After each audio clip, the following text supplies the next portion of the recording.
बिस्मिल्लाहिर्रहमानिर्रहीम। अस्सलाम वालेकुम नादरीन, आप यूट्यूब चैनल देख रहे हैं। मैं इमरान खान हूँ। सबसे पहले आपको एक ख़बर मैं बताता हूँ। पाकिस्तान की जो गवर्नमेंट है या पाकिस्तान का जो पूरा निज़ाम है, ऐसा लगता है कि उन्हें सारा गुस्सा या सारी गैरत उनकी पाकिस्तान तहरीक इंसाफ के खिलाफ ही जागती है। बाकी चीज़ों में बहुत अजीब अजीब हरकतें कर रहे हैं। मिसाल के तौर पे पाकिस्तान के अंदर चैम्पियन ट्रॉफ़ी है और चैम्पियन ट्रॉफ़ी को लेकर पाकिस्तान ने टूर करना है पूरे पाकिस्तान का। ये जिस मुल्क में होती है नॉर्मली वो ले जाते हैं। इंडिया में जब थी तो उन्होंने भी इंडिया में घुमाई थी वर्ल्ड कप की ट्रॉफी। तो ये चैंपियन ट्रॉफी पाकिस्तान के पास है तो पाकिस्तान ने उसको टूर के अंदर लेकर जाना है मुख्तलिफ शहरों में। तो जो पाकिस्तान ने प्लान किया था उसमें पाकिस्तान ने इस ट्रॉफी को ले जाना था स्कर्दू में, हुंजा में। ये दोनों इलाके गिलगित बल्तिस्तान का हिस्सा है जो पाकिस्तान का हिस्सा है। और साथ में इसको ले जाना था मुजफ्फराबाद में जो आज़ाद कश्मीर का दारुल हुकूमत है। अब इंडिया की जानिब से यह एतराज़ किया गया। इंडिया ने कहा जी ये तो आपका मुल्क ही नहीं है, तो आप यहां पे ट्रॉफी क्यों लेकर जा रहे हैं। तो पाकिस्तान ने जनाब यानी पाकिस्तानी गवर्नमेंट ने बुजदिली दिखाते हुए इंडिया को यह पैगाम दिया कि जी आप ठीक कर रहे हैं और आप ठीक कह रहे हैं, और ट्रॉफी को आज़ाद कश्मीर या गिलगित बल्तिस्तान के दोनों इलाकों में ले जाने से पाकिस्तान ने इनकार कर दिया। पाकिस्तान ने ठीक है जी हम नहीं लेकर जाते। इंडिया का एतराज़ है तो ठीक है सर आंखों पे, हम नहीं लेकर जाते ट्रॉफी को वहां पे।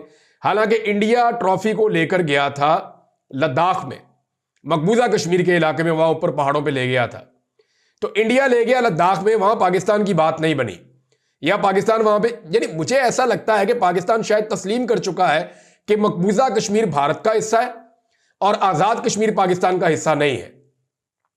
यह तो तस्लीम करने वाली बात है ना। यह कैसे आप तस्लीम कर सकते हैं? आपने जो पाकिस्तान का नक्शा बनाया हुआ है उसमें आजाद कश्मीर भी है, गिलगित बल्तिस्तान भी है, ये पाकिस्तान का हिस्सा है। लेकिन इंडिया के कहने के ऊपर आप कह रहे हैं ठीक है जी हम ट्रॉफी नहीं लेकर जा रहे। और इंडिया पे आप जितना मर्जी एतराज करें, वो लेकर गया ट्रॉफी मुतनादे इलाके में, मकबूजा इलाके में वो ट्रॉफी लेकर गया। थोड़ा सा पहले हमारे वजीर आजम ने भी ऐसी एक अजीब हरकत की अक़वाम मुत्तहिदा में। बजाय इंडिया को यह कहने के कि मकबूजा कश्मीर में तुम ज्यादतियां कर रहे हो, उनको आजादी मिलनी चाहिए, वो दुनिया को यह बता रहे थे कि इंडिया हमसे आजाद कश्मीर अगर छीनने आएगा तो हम ये कर देंगे। भाई आजाद कश्मीर का तो सवाल ही पैदा नहीं होता, वो तो पहले से ही आजाद है। मकबूजा कश्मीर तो उधर है जिसको जम्मू कश्मीर कहते हैं। बहरहाल पाकिस्तान की लगता है पॉलिसी बदली है कश्मीर को लेकर के, क्योंकि जनरल बाजवा ये चाहते थे इमरान खान साहब के दौरे हुकूमत में कि इमरान खान साहब कश्मीर की बात करना छोड़ें, भारत के साथ ताल्लुकात बनाएं, और वो नरेंद्र मोदी को पाकिस्तान में लाने के लिए बाकायदा बैकडोर चैनल से कोशिशें भी कर रहे थे। लेकिन इमरान खान साहब नहीं माने, उनकी टीम नहीं मानी, शाह महमूद कुरैशी ने भी इनकार किया, तो फिर इंडियन वजीर आजम पाकिस्तान नहीं आया था। अब मैं नाज़रीन 2-3 दफा सियाचिन गया हूं, तो देखें अब इंडिया का प्रोपेगेंडा कैसे काम करता है या वो किस तरीके से देखते हैं चीजों को। पाकिस्तान के पास जो चोटियां थी ना सियाचिन में, उनमें से बहुत सारियों पे कब्जा कर लिया था इंडिया ने। और वो इंडिया ने तब किया था जब सर्दियों में फोर्सेस नीचे आ जाती हैं, तब एसएसजी कमांडोज गए और उन्होंने बड़ी मुश्किल से लड़ाई लड़के बाकी मानदा इलाके बचाए थे। और सियाचिन के ऊपर आज भी पाकिस्तान और इंडिया की फोर्सेज आमने सामने बैठी हुई है। लेकिन पाकिस्तानी इलाकों के एक बहुत बड़े हिस्से पे और बहुत ज्यादा चोटियों पे इंडिया ने कब्जा कर लिया था। पुराने जमाने में इस कब्जे से पहले जो गैर मुल्की आते थे ना, कोहे पैमा जो पहाड़ों पे चढ़ते हैं, वो पाकिस्तान और स्कर्दू के रास्ते से जाते थे और पाकिस्तान को ज़र मुबादला मिलता था और पाकिस्तान को इज्जत मिलती थी। फलां फलां चोटी के ऊपर जो चढ़ रहे हैं कोहे पैमा, ये पाकिस्तान के मेहमान हैं।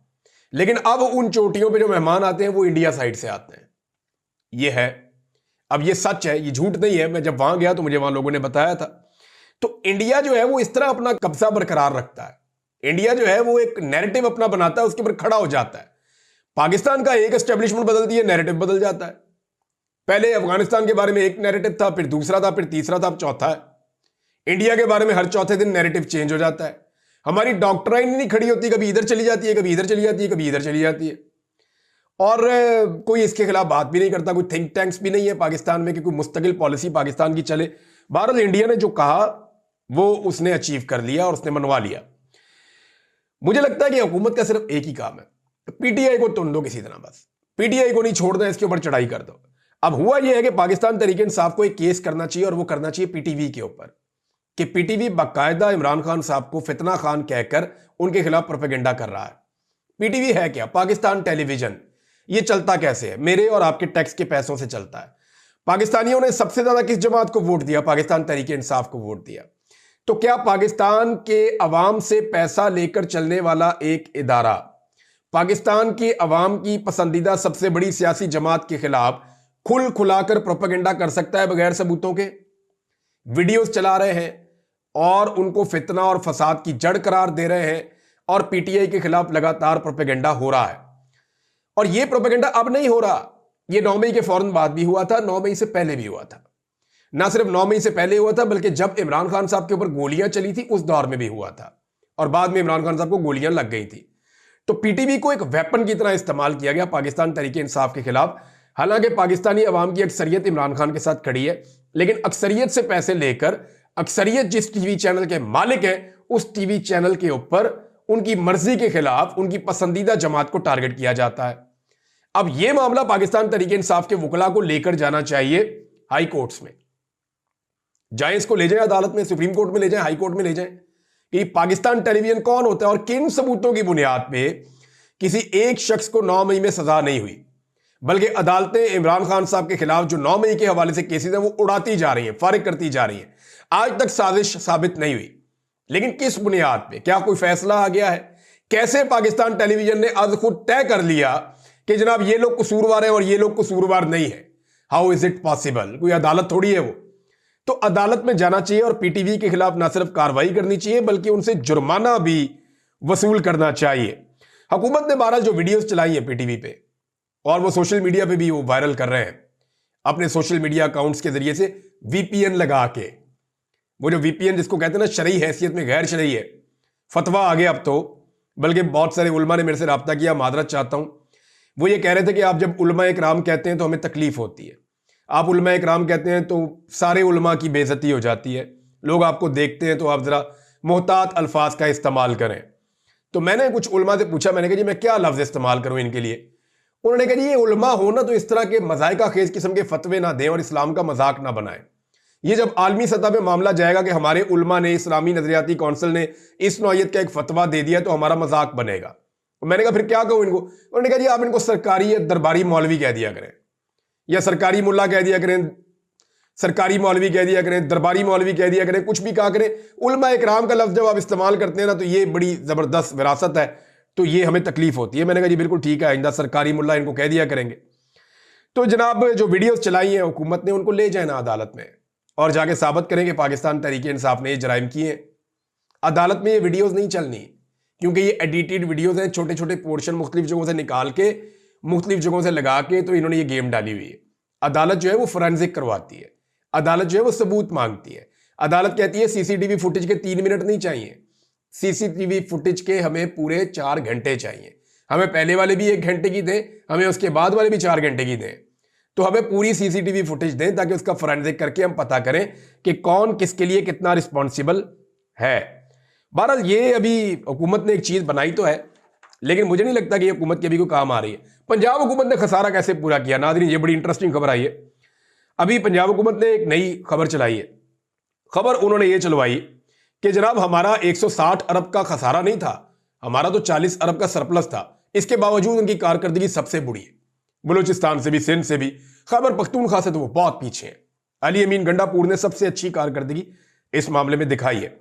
अब जनाब इसके ऊपर जो खबर है मेरे पास, ये डॉन अखबार की खबर है और डॉन अखबार की रिपोर्ट के मुताबिक पंजाब हुकूमत ने पेंशन फंड की मद में जो पैसा रखा गया था 200 अरब रुपया, वो रकम निकालकर 160 अरब रुपए के खसारे को 40 अरब रुपए का सरप्लस बना दिया है। ताहम पंजाब का यह सरप्लस अब भी बाकी 3 सूबों से कम है। किस्मत खान साहब ने इसको बड़ा सिंप्लीफाई करके रिपोर्ट किया सोशल मीडिया पे, उनका बहुत शुक्रिया। लेकिन यह खबर यह है कि पंजाब ने 160 अरब का जो खसारा है उसको 40 अरब के सरप्लस में या मुनाफे में कैसे कन्वर्ट किया? वो किया ये कि पेंशन के पैसे पड़े हुए थे 200 अरब, उनको लागे इधर डाल दिए, उन्होंने कहा ये पैसे हमारे हैं, ये देखें हमारा खसारा खत्म हो गया। 160 जो है वहां से कटवा दिए और 40 अरब जो है वो शो कर दिया जी हमारा मुनाफा है। अगर शो भी करते हैं तो फिर भी सबसे पीछे हैं, शर्म नहीं आ रही वैसे। और ये डॉन के ऊपर रिपोर्ट छपी है, इसको चैलेंज कर सकते हैं तो जाकर कर ले। वैसे इन्होंने हमेशा फ्रॉड ही किया है, चाहे कैलिबरी फॉन्ट का फ्रॉड हो, चाहे मेरी पाकिस्तान में भी कोई प्रॉपर्टी क्या बरतानिया में क्या पाकिस्तान में भी नहीं है, कभी ये कि हमें जूते पॉलिश करने आते हैं लेकिन हम करते नहीं है, फिर देखा लोगों ने कि रफ्तार ही खत्म नहीं हो रही जूते पॉलिश करने की। हर काम जो भी किया है इन्होंने हमेशा फ्रॉड के साथ किया है। यानी हुकूमत में आने से पहले कहते 300 यूनिट बिजली मुफ्त दूंगी मैं, और आने के बाद जो है वो जितनी बेचारा बंदा कम बिजली इस्तेमाल करता है उसके ऊपर और टैक्स लगा दिया है। बेड़ा गर्क कर दिया जो छोटे यूजर्स हैं, इस्तेमाल करने वाले कंज्यूमर्स हैं, जो बेचारे बहुत थोड़ी बिजली भी इस्तेमाल करते हैं, वो भारी बिलों के नीचे दब गए। ये वादे करके आ गए थे लेकिन वादे इन्होंने पूरे नहीं किए। कई लोगों ने एक और चीज पे बड़ा शिकवा किया, मरियम नवाज की बात हो रही है तो वो शिकवा भी सामने आ गया। उन्होंने कहा जी आपने बहुत सारी बातें की कि मरियम नवाज ने पुलिस की वर्दी पहनी तो पुलिस तबाह कर दी, डॉक्टरों की वर्दी पहनी तो डॉक्टर तबाह कर दिए, वालिद के साथ सियासत में आई तो वालिद की सियासत तबाह कर दी, ट्रैक्टर के ऊपर बैठी तो किसान तबाह कर दिए। आपने कैप्टन सफदर का जिक्र नहीं किया। तो मैं माजरत चाहता हूं जी, कैप्टन सफदर साहब की जो हालत है वो मैं क्या बोलूं, वो अपने मुंह से खुद बोल रहे हैं। कैप्टन सफदर साहब का आप स्टेटमेंट देखें, उन्होंने क्या कहा। उन्होंने कहा जी नवाज शरीफ का तो देखें ना, नवाज शरीफ का भाई वजीर आजम है, बेटी वजीर आला है, और मेरे पास क्या है, मेरे पास है जी बस नक दा कोका, और कुछ नहीं है। तो नक दा कोका है जी कैप्टन सफदर साहब के बाद, वो अपने मुंह से कह रहे हैं तो बंदा और उनके बारे में क्या बात करे, कोई और बात करने की गुंजाइश नहीं रहती इसमें। नाज़रीन, अमेरिका के हवाले से जो खबर आई थी कि वहां से जो लेटर लिखा था, पहले मैंने आपको 46 लोग बताए थे, अभी एयरवे ने रिपोर्ट किया है कि ये 54 अमरीकी अरकान कांग्रेस हैं जिन्होंने सदर जो बाइडन को खत लिखा है, और वो ये कह रहे हैं कि पाकिस्तान तहरीक इंसाफ के रहनुमाओं की फौरी रिहाई के लिए इकदाम किए जाएं। अब देखें, ये दोनों जमातों से हैं, रिपब्लिकन से भी हैं और डेमोक्रेट से भी हैं। और क्योंकि डोनाल्ड ट्रंप की जब कंपेन चल रही थी तो बहुत सारे लोगों ने वादा किया था मुसलमानों से, खासतौर पे पाकिस्तानियों से, कि आप अगर हमें मदद करेंगे तो हम फिर लेटर्स लिखेंगे। ये और लेटर्स इसलिए आ रहे हैं, अभी तो इसमें शिद्दत बड़ी कम है, लेकिन जैसे ही उनकी नई गवर्नमेंट बनेगी, नए लोग आकर बैठेंगे, तो फिर आप देखिएगा ये सिलसिला बहुत तेज हो जाएगा। और पाकिस्तान में ट्विटर बंद करना, एक्स बंद करना, ये इनके लिए पॉसिबल नहीं रहेगा। उसकी वजह यह है कि अब वो अमेरिकी हुकूमत की एक जो है वो एंटिटी बनती जा रही है। कैसे? इलन मस्क ने बड़ा साथ दिया डोनाल्ड ट्रंप का, पूरी कंपेन जो रवायती मीडिया है उसके मुकाबले में इलन मस्क ने चलाई अपने सोशल मीडिया के ऊपर, और उस पर जो सबसे मौसर प्लेटफॉर्म था वो एक्स का था। अब इलन मस्क ने एक, वैसे उनकी एक तकरीर है बड़ी जबरदस्त, मैं वो भी सुन रहा था। इलन मस्क ने कहा कि citizen journalism is the future, यानी दुनिया में अगर सहाफत का कोई फ्यूचर है तो वो सोशल मीडिया के ऊपर है।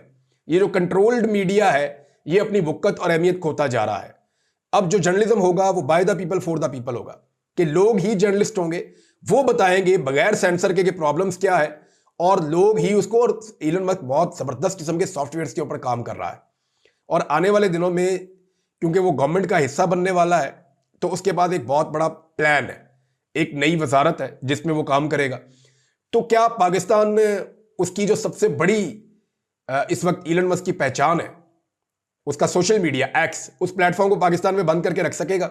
मुझे नहीं लगता कि ये बंद करके रख पाएंगे। ये इनके लिए एक बहुत बड़ा चैलेंज होगा और ये मुश्किलात पैदा हो जाएंगी अगर इन्होंने बंद रखने की कोशिश की तो।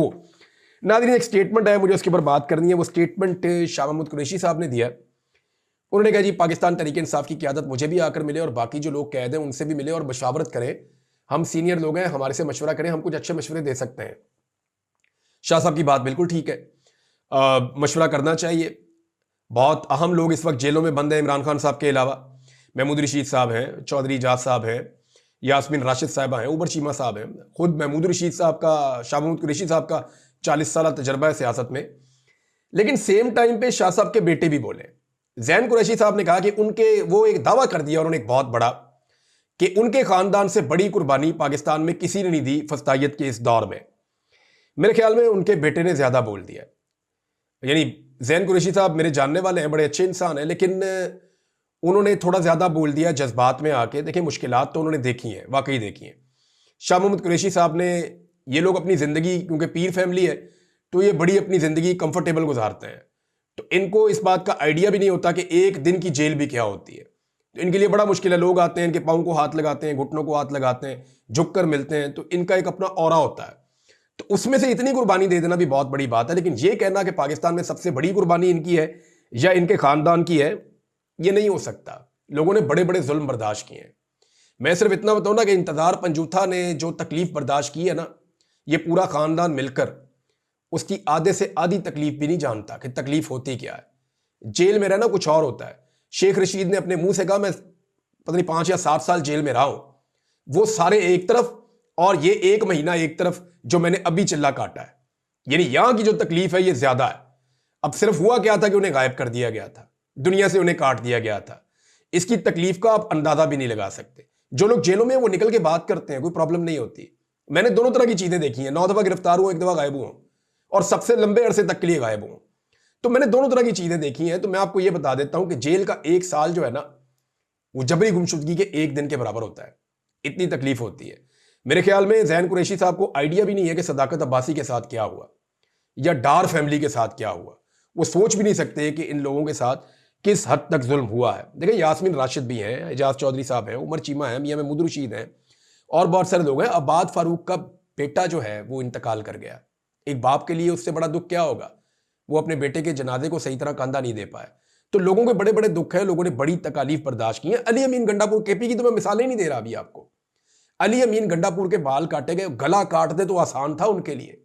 उनके भाइयों ने और कबीले ने भी अपने बाल काट दिए। मैं उनके भाइयों में एक फैसल अमीन को जानता हूं, वो बहुत मजबूत आसाब का आदमी है। मैंने उसके आसाब को थके हुए देखा उन दिनों में। यानी अगर इन सबके अंदर मैं देखूं, इनके वालिद के बाद तो सबसे मजबूत आसाब मुझे फैसल अमीन के लगते हैं। लेकिन वो आदमी भी, मैं उन दिनों रेगुलर उनसे बात करता था, तो उनकी फैमिली के साथ जो जुल्म हुआ वो तो बताते भी नहीं है। मैं उनके वालिद से भी मिला था, अली अमीन के, और उनके वालिद ने कहा मैं तो समझा कि मैं रिटायर हो गया था, लेकिन मुझे अब दोबारा मेरे बेटों की वजह से ये लड़ाई लड़नी पड़ेगी। उसने भी कोई शिकवा नहीं किया, कोई दावा नहीं किया कि मैं बहुत बड़ी लड़ाई लड़ रहा हूं। वो भी पाकिस्तान की और इमरान खान की बात कर रहे थे, जो अली अमीन के वालिद थे। उन्होंने मुझे बल्कि उस दिन अपनी एक किताब भी दी, वो भी पाकिस्तान के बारे में, पाकिस्तान के इलाकों के बारे में उन्होंने लिखी हुई थी। फिर जब मैंने उनको फीडबैक देना था तो उन दिनों मुझे पता चला कि उनका इंतकाल हो गया।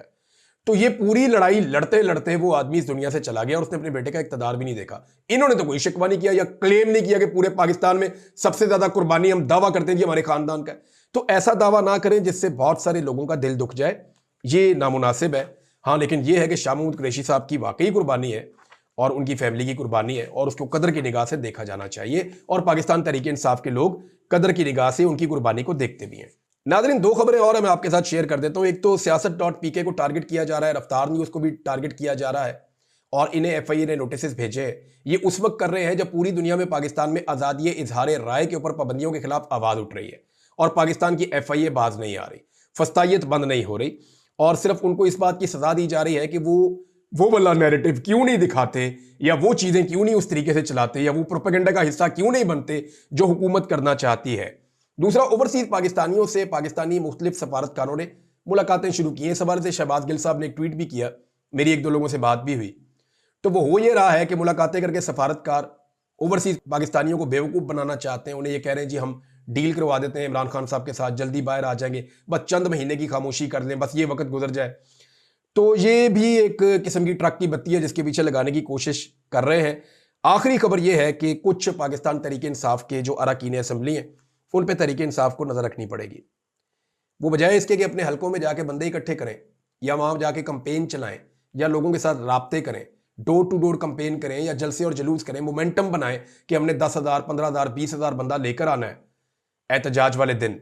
वो इस्लामाबाद में बैठ के टॉक शोज के अंदर मायूसी फैला रहे हैं। कुछ लोग ऐसा कर रहे हैं। ये लोग पहले भी अपने हलकों में नहीं गए थे, इस्लामाबाद से गिरफ्तार हो गए थे। मेरे ख्याल में इस दफा पाकिस्तान तहरीक इंसाफ को विजिलेंटली देखना पड़ेगा कि कौन लोग लोगों को निकाल रहे हैं और कौन लोग लोगों को मायूस कर रहे हैं। अब तक के लिए इतना ही। अपना ख्याल रखिएगा, अपने इस चैनल का भी। अल्लाह हाफिज।